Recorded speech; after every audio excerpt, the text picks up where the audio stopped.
बीच में क्या रिलेशनशिप है और ये जो सूरज से जो एनर्जी आ रहा है वो कैसे हमको मिल रहा है और ये एनर्जी के कितने फॉर्म्स है और ये एनर्जी को सही कैसे इस्तेमाल करेंगे और अपन क्या क्या गड़बड़ किए हैं, इन सब के बारे में मैं बीच बीच में कमेंट करूंगा।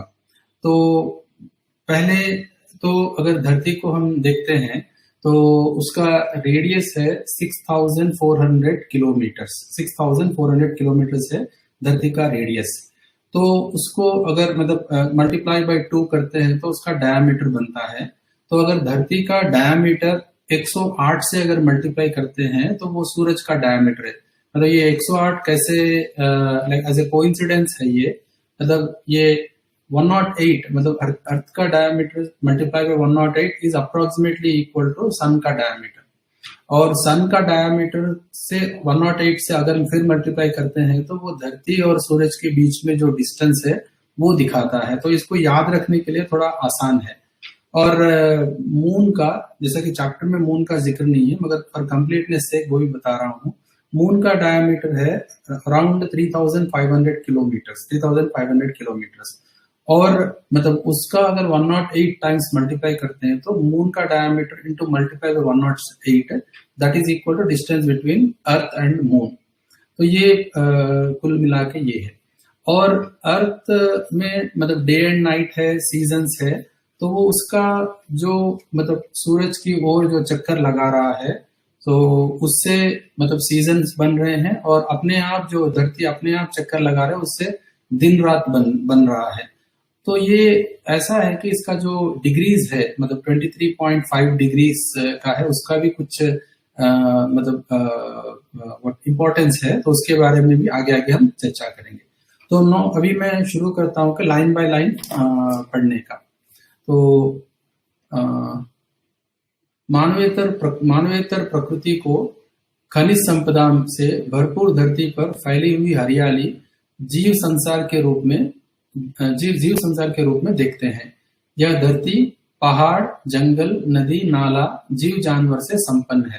तो ये धरती के ऊपर मतलब पूरा ये all are existing right now. तो संपन्नता का अर्थ है इस धरती पर ये सब विद्यमान है। धरती अपने में खनिजों को ठोस और विरल के रूप में समाई हुई है और इस पर फैली हुई रसायन संसार ठोस, तरल और विरल के रूप में होना देखने को मिलता है।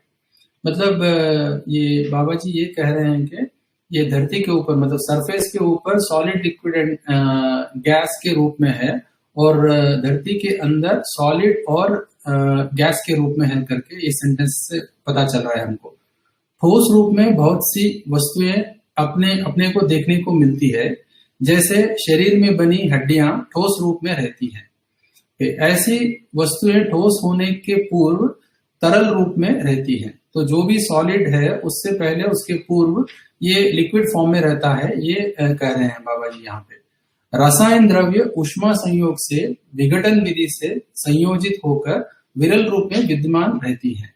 इसका मतलब ऊष्मा विधि से वस्तु फैलना शुरू करता है।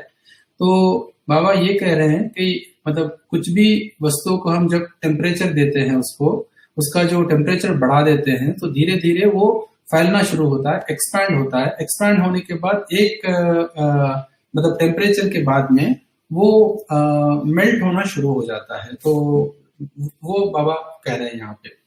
तो यह तब तक फैलता है कि जब तक तरल हो जाए, विरल हो जाए। तो मतलब सॉलिड जब तक फैलता है तब तक जब तक लिक्विड हो जाए और गैस में परिवर्तन हो जाए। तो ऊष्मा को हम इस विधि से पहचानते हैं कि वस्तु जलकर या जलाकर जो प्रभाव होता है इसे हम ऊष्मा नाम दे रहे हैं। ओके, जब वस्तु जलता है तो उसका टेम्परेचर जब बढ़ता है ना, उसको ऊष्मा नाम दे रहे हैं। तो इसको दूसरी विधि से ऐसे पहचान पा रहे हैं कि वस्तु जो ज्यादा आवेशित हो गई वह सदा उष्मित होती है। मतलब जब भी टेम्परेचर बढ़ता है तो बाबा कह रहे हैं कि वो मतलब आवेशित है, आवेशित स्थिति में है। तो हम दूसरी जगह पे इसी वांग्मय में देखे हैं कि जड़ वस्तु का आवेश ध्वनि, विद्युत, ताप से हमको पता चलता है और चैतन्य वस्तु में जो आवेश है वो ये काम, क्रोध, लोभ, मोह, मद, मात्सर्य से पता चलता है। तो हम यहाँ पे अभी धरती के बारे में बात कर रहे हैं, या धरती के ऊपर जो फिजिकल एंटिटीज है उसके बारे में बात कर रहे हैं, तो इसीलिए टेम्परेचर के बारे में यहाँ पे डिस्क्रिप्शन है। तो अर्थात उसका ताप बढ़ जाता है, मतलब जो भी वस्तु आवेशित है तो उसका ताप बढ़ जाता है। ताप को पहचानने वाला आदमी ही है, मतलब कोई और दूसरा एंटिटी नहीं है, इसको पहचानने वाला आदमी ही है। अन्य प्रकृति ताप से प्रभावित होते हैं। ओके, अन्य प्रकृति मतलब मानवेतर प्रकृति ताप से प्रभावित होते हैं। मानव को अलग करके ताप को मापदंड में पहचानना नहीं होता। ताप को प्रयोग में प्रयोजित कर फल परिणामों को आंकलित कर पाना मानव से ही संपन्न होता है। तो इसको मतलब टेम्परेचर को मतलब यूजफुल वे में यूज करना ये ह्यूमन बीइंग के साथ ही होता है। ओके, तो पहचानना जड़ प्रकृति, पहचानना जड़ चैतन्य प्रकृति दोनों में होता है। मतलब पहचानना जड़ चैतन्य प्रकृति दोनों में होता है, और पहचानना निर्वाह करने में जड़ प्रकृति प्रमाणित है। मतलब पहचानना निर्वाह करना में मतलब रिकॉग्निशन एंड फुलफिलमेंट जो है वो जड़ प्रकृति उसमें प्रमाणित है, जबकि जानना मानना केवल चैतन्य प्रकृति में ही होता है।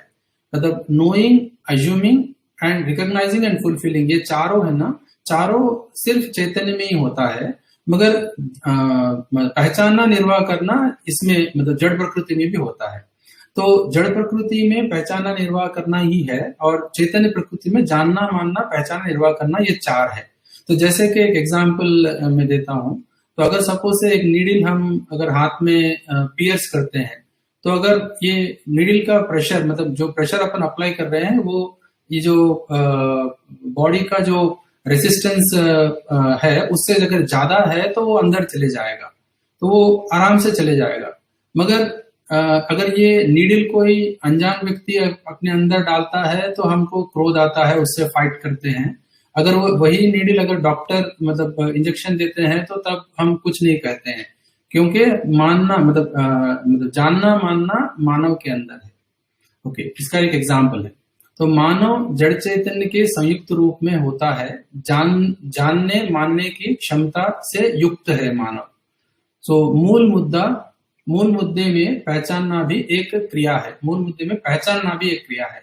तो एक पदार्थ दूसरे पदार्थ के लिए ताप को परावर्तित करते हैं, अपने में से ताप को जो व्यक्त करते हैं उसके आसपास के अणु परमाणु ताप को स्वीकारते हैं। तो जो भी टेम्परेचर, जो भी एक वस्तु अगर हाई टेम्परेचर में है तो वो उसके आसपास के वस्तुओं में उसका जो टेम्परेचर है वो डिस्ट्रीब्यूट करने लगता है, और डिस्ट्रीब्यूशन जब करता है तो तब उसके आसपास में जितने भी मॉलिक्यूल्स है, जितने भी वस्तुएं हैं, वो सब उस टेम्परेचर को स्वीकार करते हैं, और वो टेम्परेचर को स्वीकार करने के बाद वो भी आवेशित हो जाते हैं। तो इसे हम पहचानना कह सकते हैं। तो जो स्वीकार रहे हैं उसको पहचानना कह सकते हैं। ओके, फलस्वरूप परिणतियां हो जाती हैं। तो जैसे लोहे को पिघलाने के लिए जितना भी ऊष्मा को नियोजित किया जाता है उसको लोहा स्वीकारता है, तो आयरन उस टेम्परेचर को ले लेता है। सो लोहे का अणु परमाणु स्वीकारता है। सो मतलब आयरन ले लेता है, मतलब लोहे का जो मॉलिक्यूल है उसका मॉलिक्यूलर स्ट्रक्चर है, एटम्स है, वो एक्सेप्ट कर लेते हैं। सो फलस्वरूप वो एक्सेप्ट करने के बाद एक टेम्परेचर के बाद में वो पिघल जाता है। ओके, सो जैसे कि डिफरेंट मटेरियल्स का डिफरेंट एक मतलब मेल्टिंग पॉइंट होता है। जैसे कि बहुत सारे मटेरियल्स है, जैसे एल्यूमिनियम है, एल्यूमिनियम एक टेम्परेचर में पिघलता है, तो उसका जो डेंसिटी है उसके हिसाब से ये टेम्परेचर और मतलब ये मेल्टिंग पॉइंट डिफाइंड है। मतलब जैसे कि मैं मतलब कुछ वस्तुओं का मैं टेम्परेचर मेल्टिंग पॉइंट यहाँ पे नोट करके रखा। जैसे कि एल्यूमिनियम है वो 600 अप्रोक्सीमेटली 600 डिग्रीज पे मेल्ट होता है। कॉपर अगर अराउंड 1200 में मेल्ट होता है। आयरन 2000 डिग्री सेंटीग्रेड पे मेल्ट होता है, और निकल 3000 डिग्री सेंटीग्रेड पे मेल्ट होता है। तो इसका कारण क्या है कि इसका जो डेंसिटी है उसके हिसाब से ये मेल्टिंग पॉइंट्स थोड़ा अलग अलग रहते हैं।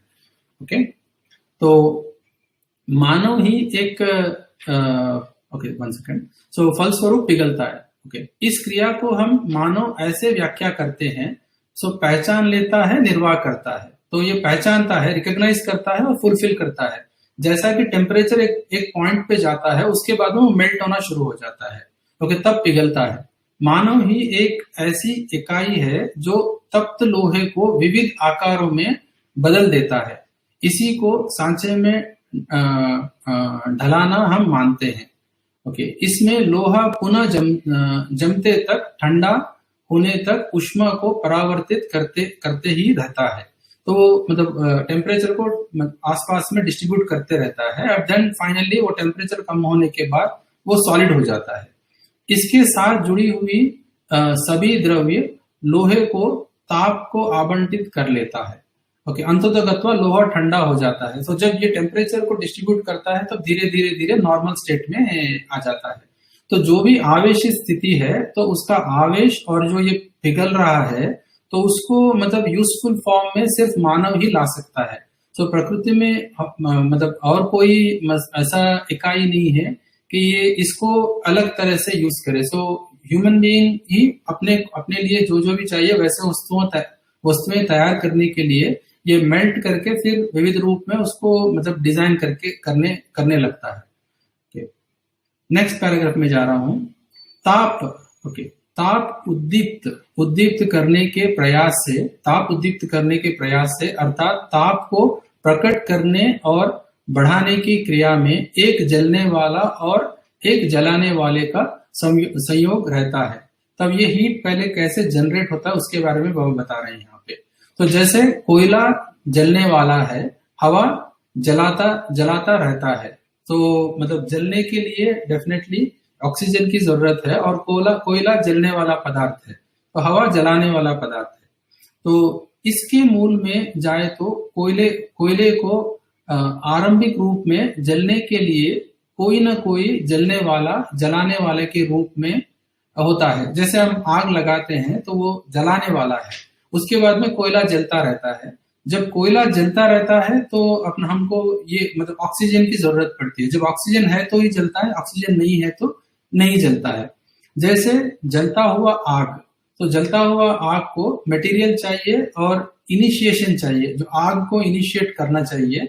उसके बाद में हवा चाहिए, तो अगर ये हवा नहीं है तो बंद हो जाएगा। तो मतलब मटेरियल फर्स्ट चाहिए अपने को, देन ऑक्सीजन चाहिए, और इग्निशन, मटेरियल एंड ऑक्सीजन तीनों चाहिए। तो इसको फायर ट्रायंगल बोलते हैं। अगर इसमें से किसी एक को भी अगर निकाल देते हैं तो मतलब आग बंद हो जाएगा, ओके। इन विधियों से चलकर कोयला, लकड़ी, प्राकृतिक गैस, पेट्रोलियम गैस अथवा विकिरणीय प्रक्रिया से ताप उद्दीपन क्रिया को मानव संपादित करता हुआ देखने को मिलता है। तो ये सब हम day to day exercise, day to day practice में भी हम देखते हैं कि कुछ माचिस को स्ट्राइक करके जलाते हैं, उसके बाद में स्टोव जलता है, गैस जलता है। तो देन अपने को जो भी मतलब उससे आग से काम लेना है वो सब हम करते हैं। So this is usual normal procedure. So साथ में विस्फोटक द्रव्यों की पहचान, उसका संयोजन और दबाव विधि से तापोद्दीपन होता हुआ भी देखने को मिल रहा है। सो जैसे कि मतलब एक्सप्लोजन्स है, उससे भी हीट जनरेट होता है। जैसे न्यूक्लियर एनर्जी है, उससे भी हीट जनरेट होता है। तो ये सारे जो भी मतलब वस्तुएं हैं, उससे जैसे हीट मतलब बढ़ा सकते हैं, उसके बारे में बाबा यहाँ पे जिक्र किया है। तो ऐसे ताप को नियोजित कर मानव आवश्यक कार्यों को सिद्ध करते ही हैं। So this is usual practice है। जैसे पानी गर्म करना, खाना बनाना, कमरा गर्म करना, दवाई को सुखाना आदि। सो बहुत सारे जगह पे हम आग को मतलब एवरी किड ऑल्सो नोस, मतलब फायर से बहुत सारे फायदे हैं करके। तो इस प्रकार अनेक क्रियाओं को ताप संयोजन से, नियंत्रण से संपादित करता ही है।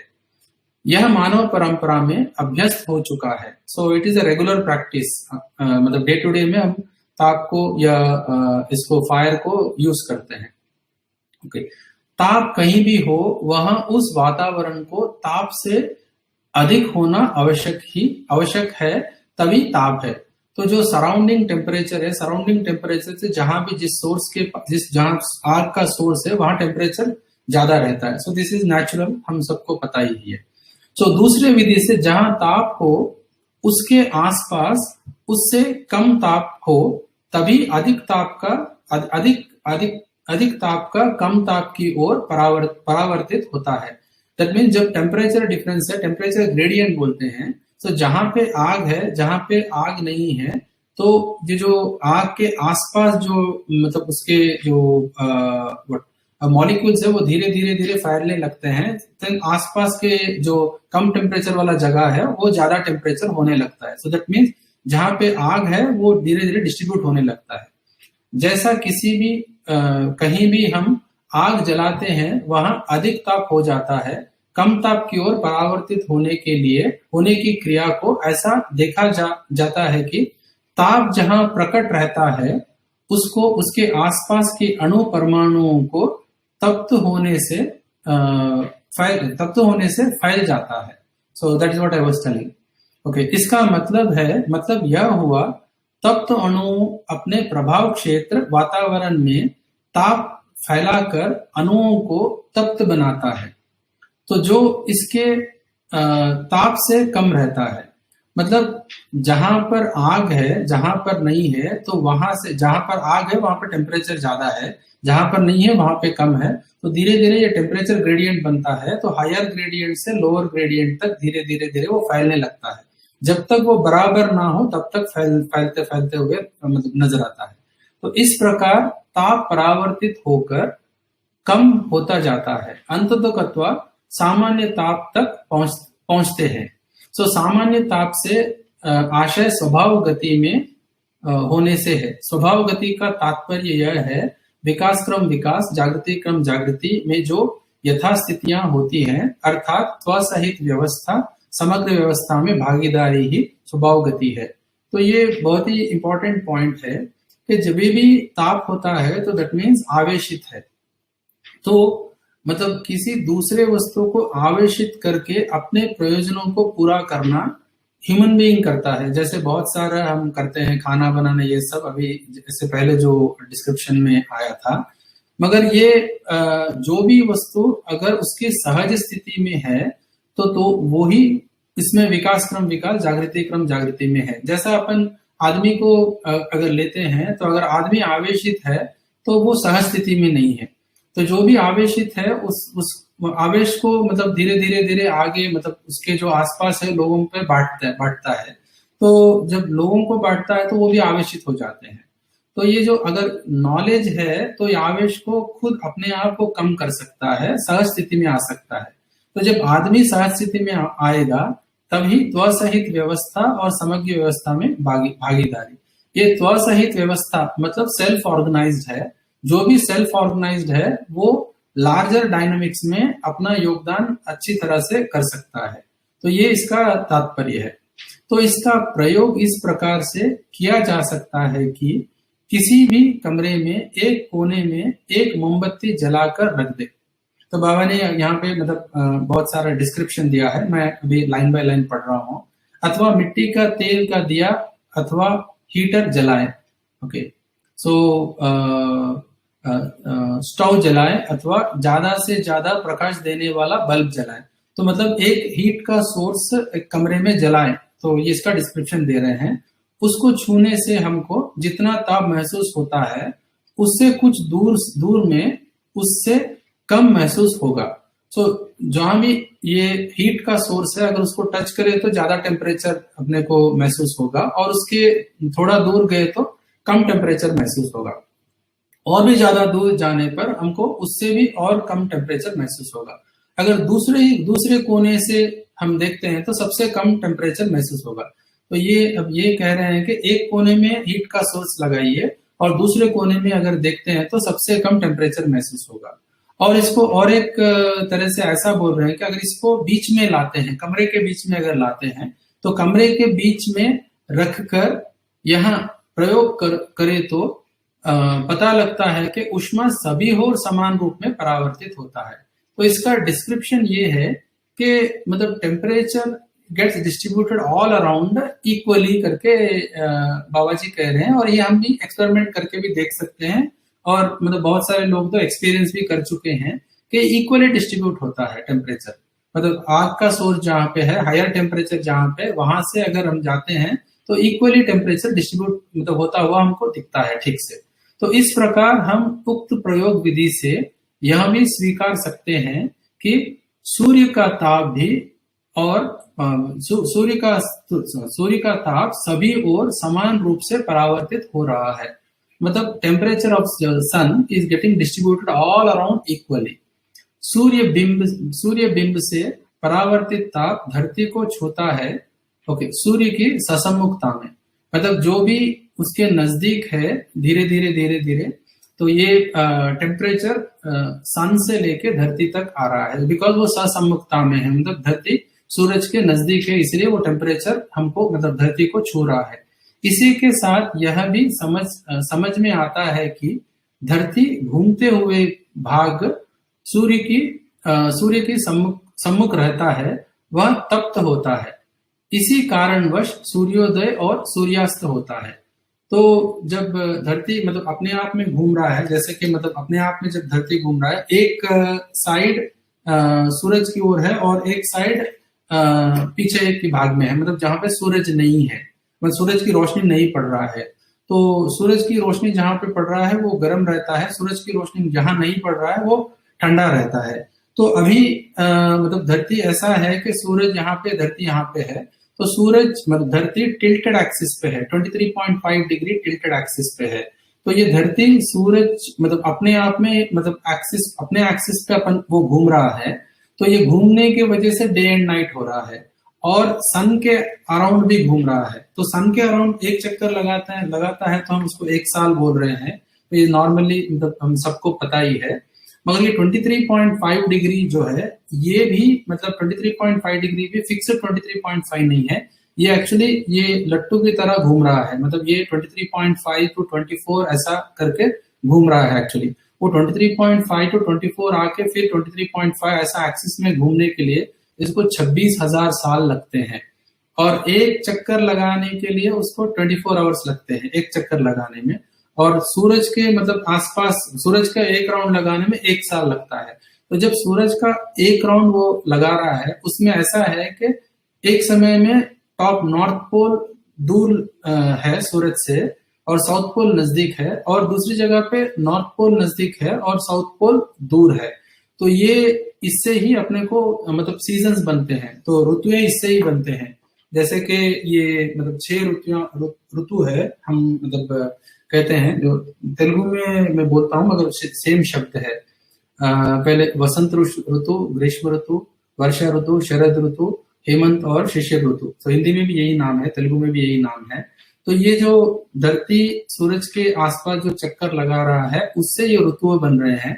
और अपने आप जो घूम रहा है, अपने एक्सिस पे घूम रहा है, जिसको अपन ये रोटेशन बोल रहे हैं, उससे दिन रात बन रहे हैं। और ये एक चक्कर सूरज की कंप्लीटली लगाता है, तो वो 365 डेज अपन एक साल बोल रहे हैं। इसके और भी डिटेल्स है, बहुत सारे मतलब साइंस के मतलब चैनल्स में आपको दिखते हैं।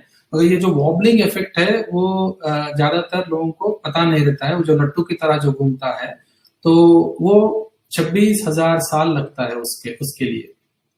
ओके, अब मैं अब फिर लाइन बाय लाइन पढ़ रहा हूं। तो इसी कारणवश सूर्योदय और अस्त होता है। ओके, अस्त होते समय भी न्यूनतम ताप धरती को स्पर्श किया रहता है। इन दोनों के मध्य में बीच में अधिकतम ताप स्पर्श किया रहता है। सो इसको हर व्यक्ति परीक्षण निरीक्षण कर सकता है। तो धरती के घूर्णन गतिवश ही सूर्य के सम्मुख विमुख होने का विन्यास स्पष्ट होता है। ओके, इसी घूर्णन गति के नर्तन के समान में होने वाली कंपनात्मक गति ही सूर्य के चारों ओर वर्तुलात्मक गति में प्रमाणित होने का स्वरूप है। तो इसके मूल में त्वसहित व्यवस्था प्रवृत्ति ही है। इसके मूल में त्वसहित व्यवस्था प्रवृत्ति ही है। यह प्रवृत्ति परस्पर अच्छी दूरी में रहते हुए व्यवस्था को प्रमाणित करने के रूप में है। तो ये एक मतलब धरती और सूरज के बीच में जो त्वसहित व्यवस्था है, इसको इंडिकेट कर रहा है ये। तो इस अर्थ में निश्चित निर्वाह हर परस्परता में वर्तमान है, अर्थात प्रमाणित है। तो क्या प्रमाणित है? तो हम सब देख रहे हैं कि मतलब डे एंड नाइट कैसा हो रहा है और सीजन्स कैसे बदल रहे हैं, ये सब कुछ। इस प्रकार से यह धरती इस सूर्य व्यूह में जितने भी ग्रहगोल भागीदार कर रहे हैं, इन सब के साथ तालमेल रखते हुए सूर्य के सम्मुख विमुख होते हुए, सूर्य से निश्चित अच्छी दूरी में रहते हुए सभी ओर चक्कर काटता हुआ देखने को मिल रहा है। तो इस प्रकार से यह चक्राकार गतिपथ पूर्णतः गोल ना होकर अंडाकार में होना इस बात की प्रवृत्ति है। तो जो सूर्य और धरती के बीच में जो एक्सिस है, जो रोटेशन वाला एक्सिस है, रेवोल्यूशन वाला एक्सिस है, तो ये मतलब कंप्लीटली सर्कल ना होते हुए एलिप्टिकल है, ये एलिप्टिकल ऑर्बिट है। तो उसके वजह से ये नजदीक आ रहा है और दूर जा रहा है। कुछ समय नजदीक दिखता है हमको और कुछ समय दूर दिखता है। ओके, सो इस प्रवृत्ति का प्रधान आशय धरती में ऋतु परिवर्तन, जैसा कि अभी मैं डिस्क्राइब किया था, तो ऐसा जब हो रहा है, इसी से ही अपने को ऋतु परिवर्तन की स्वयं स्फूर्त प्रवृत्ति है। अंततः इस धरती पर विकास क्रम विकास, जागृति क्रम जागृति प्रमाणित होना ही आशय है। इससे आशय ये है कि मतलब विकास क्रम विकास और जागृति क्रम जागृति हो रहा है इससे।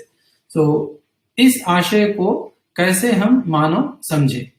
ओके, इस आशय को कैसे हम मानव समझे, इसको हम अपन मतलब ठीक ठीक समझना चाहिए। समझने के बाद इसको मतलब यूटिलाइज करना चाहिए, ना कि इसमें हस्तक्षेप करके हम कुछ मतलब गलत परिणाम अभी जैसे हो रहे हैं, मतलब ऋतु सीजन से सही टाइम पे नहीं आ रहे हैं, इसमें मानव का ज्यादा हस्तक्षेप है।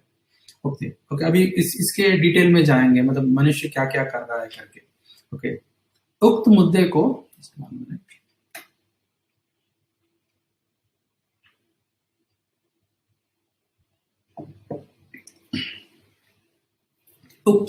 मुद्दे को इस प्रकार समझना बन जाता है कि इस धरती पर चारों अवस्थाएं प्रकाशित है। मतलब पदार्थ अवस्था है, प्राण अवस्था है, जीव अवस्था है, ज्ञान अवस्था है। तो जैसे हम सब लोगों को पता है कि पदार्थ अवस्था, प्राण अवस्था, जीव अवस्था, ज्ञान अवस्था एक दूसरे के साथ आवर्तनशील प्रक्रिया में रहना चाहिए, मगर आदमी को छोड़ के पदार्थ अवस्था, प्राण अवस्था और जीव अवस्था, ये तीनों मतलब they are already in cyclic process, mutually enriching process में है। मगर मानव ही एक ऐसा इकाई है जो इस प्रोसेस को ठीक से मतलब समझ नहीं पा रहा है और फॉलो नहीं कर पा रहा है। यही प्रॉब्लम है। इससे मतलब क्या होगा कि सबसे ज्यादा नष्ट अपन सोच रहे हैं कि पर्यावरण को नष्ट होगा, पर्यावरण को थोड़ा नष्ट होगा, मगर धीरे धीरे मानव को ही ज्यादा नष्ट होगा। तो इसके अभी डिटेल में जाके देखेंगे लाइन बाय लाइन पढ़ते हुए कि उक्त मुद्दे को इस प्रकार समझना बन जाता है कि इस धरती पर चारों अवस्थाएं प्रकाशित है, जो थी नहीं वह होती नहीं। इस तथ्य को विश्लेषित करने पर पता लगता है कि इन चारों अवस्थाओं की मूल प्रवृत्ति पदार्थ अवस्था में ही समाहित रहा ही है। मतलब इन चारों अवस्था का मूल प्रवृत्ति, जैसे मतलब मटेरियल ऑर्डर जब अपन देखते हैं, मटेरियल ऑर्डर में क्या है, मटेरियल ऑर्डर का आचरण, कंपोजिशन, उसका जो कॉन्स्टिट्यूशन है उसके ऊपर डिपेंडेंट है मटेरियल ऑर्डर का आचरण, मतलब कंडक्ट। जैसे प्राणिक ऑर्डर है, उसका आचरण देखते हैं तो बीज से डिसाइड होता है, और जीव अवस्था का आचरण वंश से डिसाइड होता है, और ज्ञान अवस्था का आचरण मतलब शिक्षा संस्कार से डिसाइड होता है। तो इसमें जो पहचाना निर्वाह करना है, तो जो थी नहीं वो होती नहीं। तो ये मतलब यह बाबा ये कह रहे हैं कि इस तथ्य को विश्लेषित करने पर पता लगता है कि इन चारों अवस्थाओं की मूल प्रवृत्ति जो भी बेसिक है, जो बेसिस है, वो पदार्थ अवस्था में ही समाहित है। अगर वो पदार्थ अवस्था में नहीं है तो वो मतलब आगे आगे जाके प्रकट ही नहीं होगा। तो दैट मीन्स उसका जो मतलब बेसिक जो नेसेसिटी, मतलब बेसिक जो चीज है उसके अंदर, पदार्थ अवस्था के अंदर ही है। अगर ऐसा नहीं होता तब यौगिक और हरियाली का उदय होना संभव ही नहीं था। मतलब अगर ये डेवलपमेंट मतलब जो एटम है, जो एटम में अगर डेवलपमेंट नहीं है तो ये पूरा मतलब धरती के ऊपर जो भी चारों अवस्थाएं प्रकट ही नहीं होती थी। ओके, जबकि इस धरती पर यौगिक क्रिया संपादित हो चुकी है, हरियालियां फैल चुकी हैं। सो ये अपन साइकिल देख रहे हैं, बीज वृक्ष देख रहे हैं, वंश भी देख रहे हैं, ये सारे मतलब साइक्लिक प्रोसेस में जुड़ी हुई है कंप्लीटली। तो दैट मीन ये पहले से ही उसके अंदर निहित है, उसके अंदर समाहित है, इसलिए वो प्रकट हो गए हैं। तो इसी के साथ साथ भुनगी कीड़े से लेकर अनेक पशु पक्षी जीव जानवर का प्रकटन व परस्पर परंपरा स्थापित हो चुकी है। तो इसका एक साइकिल है, मतलब ह्यूमन बीइंग का एक साइकिल है। ह्यूमन बीइंग का परंपरा स्टार्ट हो चुका है, और जो जीव जानवर जो है उसका परंपरा स्टार्ट हो चुका है, बीज वृक्ष का परंपरा स्टार्ट हो चुका है। ये सब मतलब धरती के ऊपर कंप्लीटली मतलब 100% आ चुका है और बैलेंस स्टेट में है। और इस सबको है ना मतलब सारे जो 3 ऑर्डर्स है, 3 ऑर्डर्स है, मटेरियल ऑर्डर, प्राणिक ऑर्डर, एनिमल ऑर्डर, ये तीनों मतलब पहचान रहे हैं और निर्वाह कर रहे हैं। मगर अनफॉर्चुनेटली एक ह्यूमन ऑर्डर ही इसको मतलब पहचानना, निर्वाह करना ठीक से नहीं कर पा रहा है। तो उसका बेसिक शॉर्टकमिंग है एजुकेशन में, मतलब ह्यूमन एजुकेशन में शॉर्टकमिंग है। अगर ह्यूमन एजुकेशन सही अगर मिल गया तो human being also participates in the larger dynamics. Okay, इतना ही नहीं, मानव शरीर परंपरा भी स्थापित हो चुकी है। इनमें से किसी को नकारने का कोई तर्क या स्थिति मानव के पास अभी नहीं है। मतलब इसको हम रिजेक्ट भी नहीं कर सकते, क्योंकि हम सब आंखों के सामने ये सब कुछ हम देख रहे हैं। सो दूसरा, मानव का हैसियत यह है कि मानव है का अध्ययन करता है। तो कैसे है का मतलब करना नहीं है, मैं हूं उसका अध्ययन, मतलब मैं हूं, मैं कैसा हूं, मतलब मैं मेरा like how I can participate in the larger order. So इसका ही अध्ययन करना है मुझे, विदाउट डिस्टर्बिंग दैट। सो बारीक से बारीक जो भी मतलब नेचर में बनना है वो ऑलरेडी बन चुका है, तो मुझे उसको समझना है। समझने के बाद उसको मतलब उसमें लार्जर डायनेमिक्स में पार्टिसिपेट करना पड़ेगा मुझे, बस उतना ही। ओके, चारों अवस्थाएं मानव के लिए अध्ययन करने की वस्तु है। तो चारों अवस्थाएं, पदार्थ, प्राण, जीव और ज्ञान अवस्था, मानव के लिए अध्ययन करने की वस्तु है। तो अध्ययन का मतलब क्या है? तो वस्तु से लेकर वस्तु, मतलब वस्तु जो शब्द है, शब्द से लेकर हमको वस्तु तक पहुंचना चाहिए। वस्तु से लेकर उसका रूप, गुण, स्वभाव, धर्म हमको समझना चाहिए। ओके, सो जैसे कि रूप और गुण हमको ये इंद्रियों से दिखता है और समझ सकते हैं, मगर स्वभाव और धर्म जो है वो मतलब ज्ञान से ही दिखता है। तो रूप, गुण, स्वभाव, धर्म, तो अध्ययन का मतलब है किसी भी इकाई का रूप, गुण, स्वभाव, धर्म हमको समझ में आना ही अध्ययन है। अध्ययन करने से हमें इस तथ्य का सूत्र मिलता है कि धरती में ऋतुक्रम व्यवस्था से ही अथवा प्रभाव से ही, पूरकता से ही, भौतिक क्रिया व्यवस्था से ही, रासायनिक क्रिया व्यवस्था का प्रकटन इस धरती पर हो चुकी है। मतलब ये सीक्वेंस है। फिर एक बार मैं सेंटेंस पढ़ता हूं। अध्ययन करने से हमें इस तथ्य का सूत्र मिलता है कि धरती में ऋतुक्रम व्यवस्था, धरती में ऋतुक्रम व्यवस्था से ही अथवा प्रभाव से ही, पूरकता से ही, भौतिक क्रिया व्यवस्था से ही, रासायनिक क्रिया व्यवस्था का प्रकटन इस धरती पर हो चुकी है। तो एक एक मतलब सीक्वेंस है। तो रासायनिक क्रिया व्यवस्था का प्रकटन इस धरती पर हुआ है। इसका मतलब है भौतिक क्रिया से। तो इसका मतलब है कि प्रभाव से। तो ये सीक्वेंस है। ओके, ऋतु का प्रभाव से भौतिक क्रिया, उससे प्रभाव से रासायनिक क्रिया का प्रकटन इस धरती पर हुआ, ये सीक्वेंस है। तो इसको हमें समझना चाहिए और ये सीक्वेंस को डिस्टर्ब नहीं करना चाहिए। तो इस क्रम से चारों अवस्थाओं की संरचनाएं स्पष्ट हो चुकी हैं। तो यही ऑर्डर, यही सीक्वेंस है, ये चारों अवस्थाएं की संरचना, मतलब they are established already on the earth.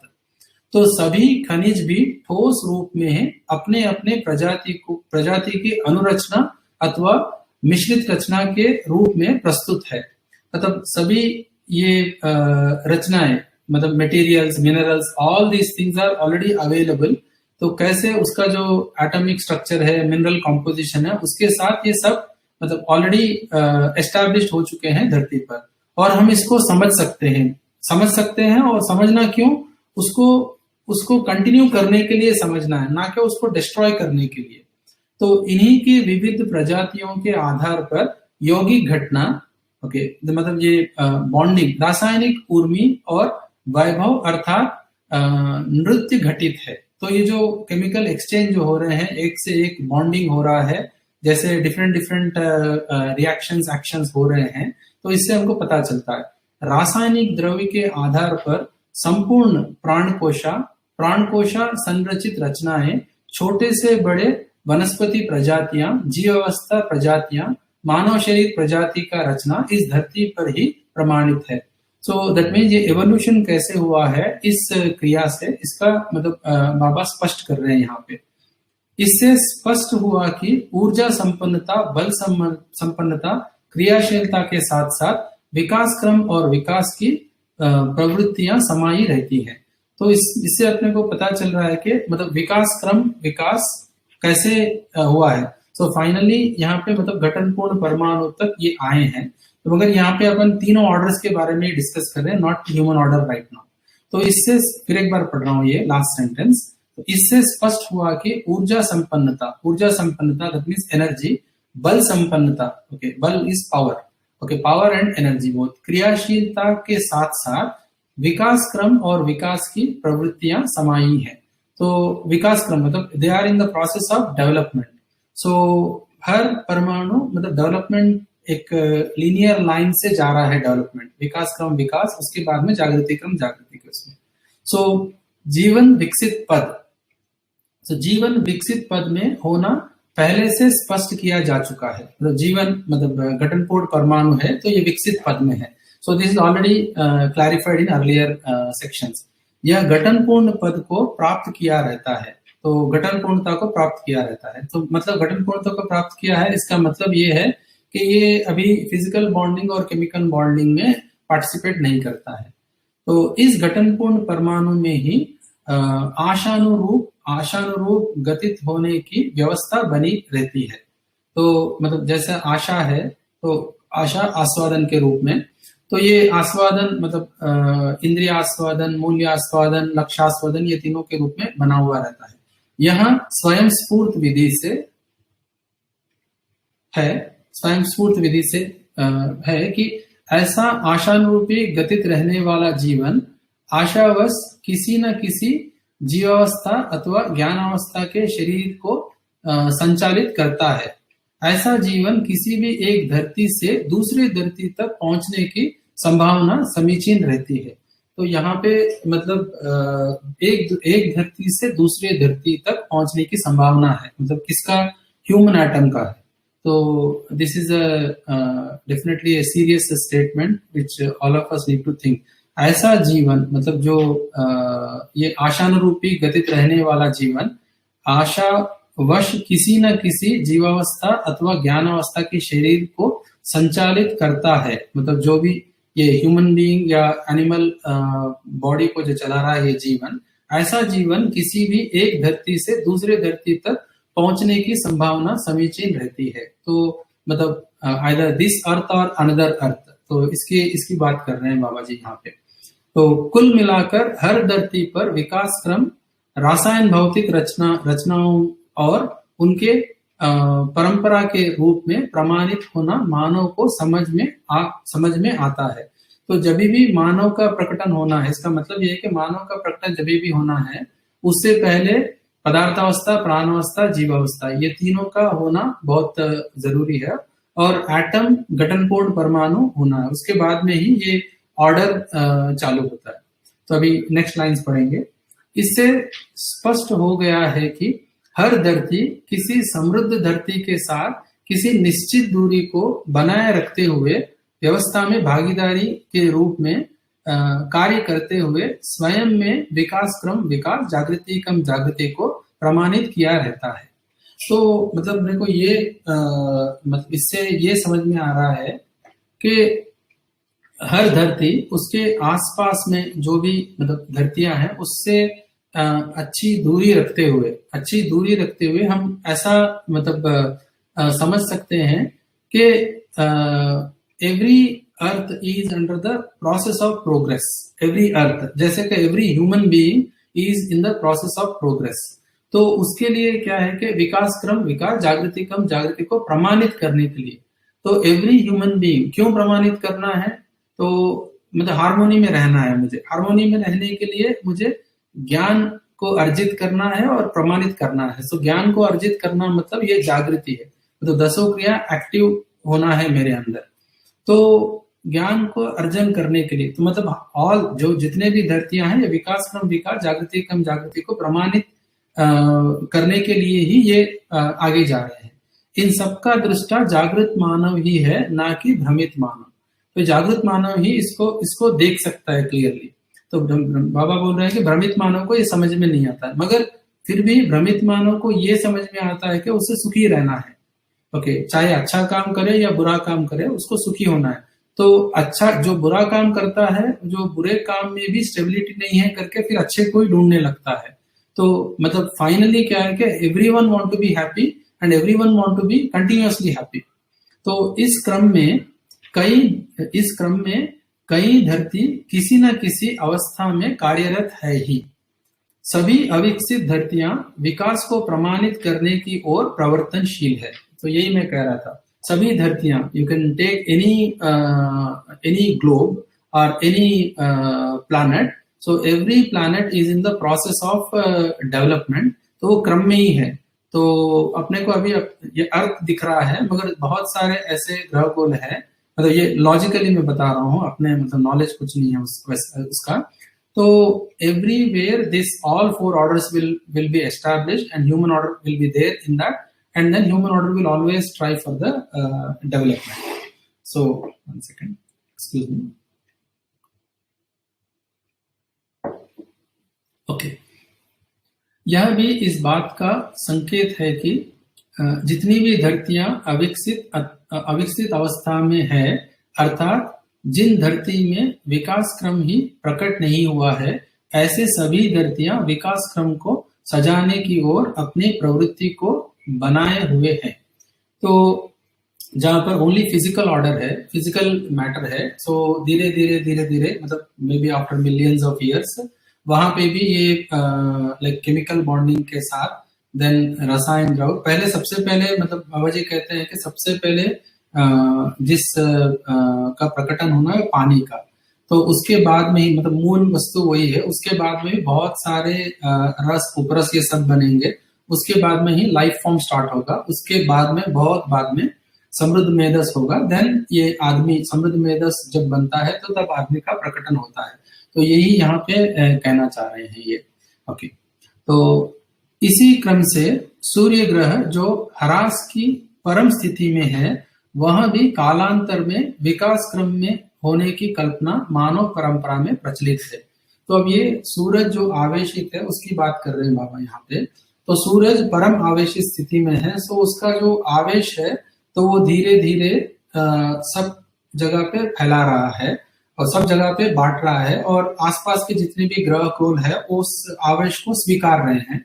तो स्वीकारने के बाद अपने अंदर जो भी कार्यक्रम होना है वो होते ही जा रहा है, मगर इससे क्या अपने को पता चल रहा है कि धीरे धीरे ये धरती मतलब ठंडा हो जाए, सूरज ठंडा हो जाएगा। सूरज ठंडा हो जाने के बाद उसमें भी विकास क्रम विकास, जागृति क्रम जागृति की ओर वो भी चल पड़ेगा, ऐसा लॉजिकली मतलब हम समझ सकते हैं ये।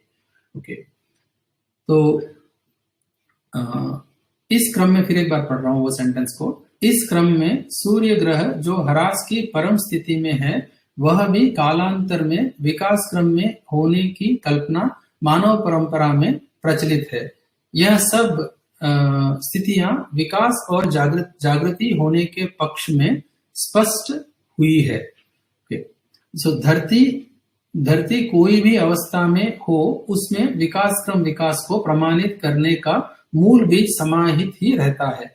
जैसे जो भी धरती है, जैसे सूरज अगर ठंडा हो जाने के बाद धरती बन गया, धरती जैसा बन गया, तो उसमें फिर विकास क्रम विकास, जागृति क्रम जागृति के लिए जो मूल वस्तु है, मूल बीज है, वो समाहित ही है। वही कह रहे हैं बाबा यहाँ पे, क्योंकि हर आवेश सामान्य गति की ओर स्वभाव गति की ओर, स्वभाव गति विकास क्रम की ओर, और विकास क्रम विकास को प्रमाणित करने की ओर, विकास जागृति को प्रमाणित करने की ओर, और जागृति क्रम जागृति को प्रमाणित करने की ओर, एवं जागृति की निरंतरता को प्रमाणित करने की ओर कार्य करता हुआ समझ में आता है। ये बहुत लंबा सेंटेंस है।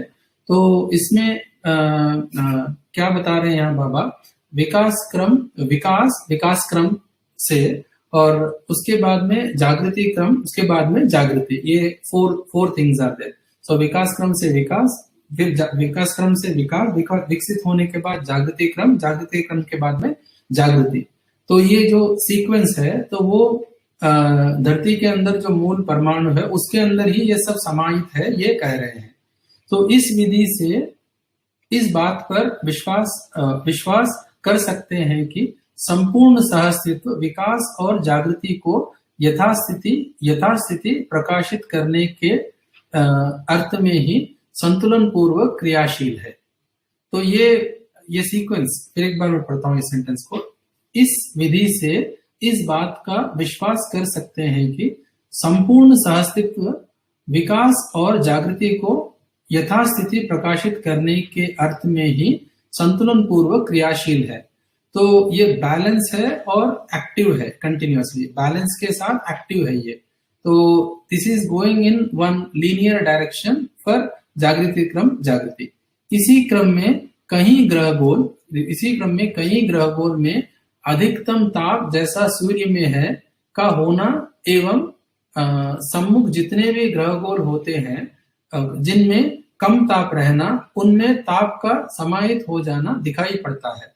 तो इससे ये कह रहे हैं कि जैसे कि बहुत सारे स्टार्स है, तो स्टार्स आवेशित है, तो उससे मतलब कई स्टार्स आवेशित भी नहीं है, तो जो स्टार जो आवेशित है, जो जल रहा है, तो उसका आवेश धीरे धीरे कम होगा, और उसका जो टेम्परेचर है वो स्प्रेड करते रहेगा।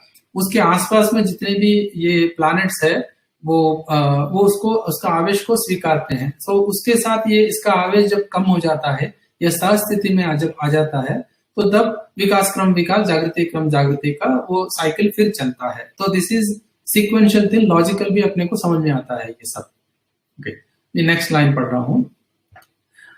इस क्रम में यह धरती अपने में कितना श्रम किया है, यह हर जागृत मानव को बोध होता है। तो ये लॉजिकली अपने को समझ में आने का हम कोशिश कर सकते हैं, मगर बाबा ये कह रहे हैं कि जागृत मानव को ये क्लियरली बोध में रहता है कि ये मतलब कितना टाइम लगेगा इसको, और धरती कितना श्रम कर रहा है इसके लिए। ओके, तो इस धरती के ऊपरी सतह में, अभी नाउ अर्थ का जो एटमॉस्फेयर है उसके बारे में डिस्क्रिप्शन है इसके अंदर, जो मतलब क्या क्या अर्थ के ऊपर है। ओके, जंगल है। ओके, इस धरती के ऊपरी सतह में जंगल, समुद्र और थोड़े भाग में मरुस्थली होना पाया जाता है। तो जंगल है, फॉरेस्ट है, और वाटर बॉडीज है, रिवर्स है, और थोड़ा डेजर्ट है। सो ये कह रहे हैं यहाँ पे। ओके, जो अपने को इजीली ज्योग्राफी अगर अपन देखते हैं, अर्थ का ज्योग्राफी देखते हैं, तो ये क्लियरली दिखता है। यह जंगल कैसा भी हो, जंगल के सर्वाधिक पेड़ पौधे, लता, गुल अपना वायु, दैट मीन्स कार्बन डाइऑक्साइड नाम से जाने वाले द्रव्य को अपना खाद्य पदार्थ बनाते हुए अथवा पाचन पदार्थ बनाते हुए प्राणवायु को अर्थात ऑक्सीजन को प्रदान करता है। तो ये जो जंगल है वो कार्बन डाइऑक्साइड को ले रहा है अपने में, फिर बाद में जो उसको वो ऑक्सीजन को रिलीज कर रहा है। तो जबकि कोयला और खनिज कोयला से निष्पन्न तेल, जो अपन फॉसिल फ्यूल यूज कर रहे हैं, तो कोयला और खनिज कोयला से निष्पन्न तेल, पेट्रोलियम को जितने भी यंत्र में ईंधन के रूप में प्रयोग करते हैं अथवा प्रौद्योगिकी विधि से यंत्र संचालन में प्रयोग किया जाता है, इन सबके विसर्जन ईंधनावशेष में पाए जाने वाली प्राण घातक वायु, दैट इज कार्बन मोनोऑक्साइड है। तो पेड़ क्या कर रहे हैं, ये कार्बन डाइऑक्साइड को ले रहे हैं और ऑक्सीजन को रिलीज कर रहे हैं। जो अभी मतलब मानव ने जो बनाया है ये सब, मतलब इसको यूज कर रहा है, कोयला और खनिज कोयला, उसको जलाकर जो आउटपुट आ रहा है उसका, वो कार्बन मोनोऑक्साइड है। So that carbon monoxide is very very what you call dangerous to human survival on earth. Okay, तो ये पर्यावरण के लिए अत्यंत घातक माना जा रहा है। तो ये अपन बहुत सारा ये अभी एनालिसिस भी चल रहा है कि कितना पोल्यूशन है, कितना कार्बन मोनोऑक्साइड है, कितना मतलब पॉइजनस गैसेस एटमॉस्फेयर में जा रहे हैं, ये सारे ह्यूमन बीइंग के वजह से ही। अभी जो ये कोविड-19 जो चल रहा है, इससे बहुत सारे अभी स्टडीज है कि ऐसे मैक्सिमम पोल्यूटेड सिटीज है अभी, उसमें बहुत सारा पोल्यूशन कम हो गया बिकॉज ह्यूमन एक्टिविटी बहुत कम हो गया। फर्स्ट ऑफ ऑल ये व्हीकल मूवमेंट्स ये कम हो गया है, इससे बहुत सारा पोल्यूशन कम हो गया है, ये अपने को देखने को मिल रहा है। तो ये जो अभी जो चल रहा है, जो लॉकडाउन सिचुएशन, इससे मतलब बाद में पोस्ट लॉकडाउन में बहुत सारा मतलब अपना जो काम करने का ढंग है, आई थिंक ये मतलब इसमें बहुत सारा बदलाव आएगा, ये मेरा आशा है। क्योंकि वर्क मतलब जैसा भी लाइफस्टाइल है आदमी का, वो चेंज हो सकता है, इसकी आशा है। Okay, next let me continue reading further. Okay, तो इससे पता लगता है ऐसे खनिज कोयले के मूल में जो बड़े बड़े जंगल धरती में दबकर कोयले के रूप में आज प्रकट है, ऐसे दबने के पहले के जंगल वही द्रव्य अपने में पचा रखा है। इसी को अपना खाद्य पदार्थ बनाकर आकाशचुंबी वृक्ष बने रहे होंगे। तो मतलब जैसे जैसे बड़े बड़े मतलब ट्रीज है वही दबकर नीचे गए हैं एंड उसके बाद में कोयला बना है। तो इसका कोयले का डिस्क्रिप्शन दिया है कि कितना कोयला कितना बड़ा पेड़ होना चाहिए कितना कोयला बनने के लिए। तो आगे मैं सेंटेंसेस पढ़ता हूँ। तो ऐसे आकाशचुंबीता के परिकल्पना को धरती में बनी हुई खनिज कोयले के मोटाई के आधार पर किया जाना स्वाभाविक है। तो ये जो धरती में दबकर जो कोयला बना है उसका जो लेंथ देखते हैं, थिकनेस देखते हैं, उससे हमको समझ में आता है कि कितना बड़ा पेड़ था वो। तो वर्तमान में कहीं कहीं कोयले की 150 से 180 मीटर मोटाई की परत बिछी है, तो लेयर्स है ये। इससे अंदाजा लगा जा सकता है कि कितने बड़े बड़े वृक्ष रहे होंगे। ओके, तो 150 टू 180 मीटर्स का जो लेयर्स है उतना बड़ा कोयला है। तो एक्चुअली 1:10 रेशियो में ये एक्चुअली कोयला बनता है। अगर 10 मीटर्स लकड़ी है तो उसका 1 मीटर कोयला बनता है, यही एक असेसमेंट है। 1 मीटर कोयला होने के लिए कम से कम 10 मीटर वृक्ष की लंबाई की आवश्यकता पड़ती है। इसकी सघनता गणितीय विधि से सभी समझ सकते हैं, तो कैलकुलेट करके अपने को इजीली समझ सकते हैं। इस प्रकार अपार कोयला बनने के लिए कितने बड़े वृक्षों का जंगल रहा होगा। गणितीय विधि से ही इसको निकाला जा सकता है। सामान्य परिकल्पना में समाना ही बहुत मुश्किल है। तो परिकल्पना में यही लाया जा सकता है कि आकाशचुंबी सघन जंगल रहे होंगे। तो एग्जैक्टली अपने को कैलकुलेट करना है तो then we can do this process. But कोयला जब धरती में अपने को मिलता है तो उससे ये अंदाजा लगा सकते हैं कि कितने बड़े बड़े वृक्ष नीचे धरती के अंदर दबकर कोयला बना होगा। तो अभी आगे के सेंटेंस में पढ़ता हूं। ऐसे जंगल भूमि के अंदर दबकर सैकड़ों हजारों वर्षों में कोयला हुआ होगा। तो कोयला भी जैसे दब गया है तो इमीडिएटली कोयला नहीं मिलेगा, it takes lot of time for becoming coal. तो वही जंगल प्राणघातक वायु कार्बन मोनोऑक्साइड को पचाता रहा होगा। तो अभी अगर जंगल है तो वो कार्बन डाइऑक्साइड को पचा रहा है, और उसके बाद में जब कोयला बन गया है उस कोयले को जला रहे हैं तो कार्बन मोनोऑक्साइड निकल रहा है जो प्राणघातक है। तो यही मतलब कह रहे हैं। तो फिर एक बार वो सेंटेंस पढ़ रहा हूं। ऐसे जंगल भूमि के अंदर दबकर सैकड़ों हजारों वर्षों में कोयला हुआ होगा। वही जंगल प्राणघातक वायु को पचाता रहा होगा। अब वही कार्बन मोनोऑक्साइड को पैदा कर रहा है। तो जो लकड़ी था वो कोयला बन गया। जब कोयले को जला रहे हैं तो कार्बन मोनोऑक्साइड निकल रहा है, तो which is dangerous to human being. अभी पौधे कार्बन डाइऑक्साइड पचाते हैं, ऑक्सीजन को पैदा करते हैं। So it is taking oxygen inside, carbon dioxide inside and giving oxygen. But कोयले को जलाते हैं तो like it is using for burning itself, it is using oxygen but giving carbon monoxide. That is the biggest trouble which human being has right now. तो इसके लिए alternate sources of energy निकालना चाहिए। तो उसी का डिस्क्रिप्शन बाबा जी ने यहाँ किया है, बहुत सुंदर तरीके से किया है। तो we'll discuss that in the next few paragraphs. Okay. इस बात का जिक्र यहाँ इसलिए कर रहे हैं कि इस धरती के लिए इसका प्रयोजन क्या है। तो ये कार्बन मोनोऑक्साइड का प्रयोजन क्या है, वो तो नहीं है, तो फिर क्यों जला रहे हैं हम। तो इतने पढ़े लिखे हैं हम, इतना पढ़े लिखे हैं, मगर why we are not able to search the alternate source of energy when oxygen या पेट्रोलियम या खनिज कोयला, खनिज तेल जो है, इसको जलाकर अपनी बर्बादी को ही हम मतलब एक्सेलरेटेड वे में आगे जा रहे हैं। तो इसका अल्टरनेट है क्या, नहीं है। तो ये बहुत मतलब बर्निंग इशू है अपने सामने। ओके, आगे पढ़ता हूं। अभी हम इस बात को समझ चुके हैं।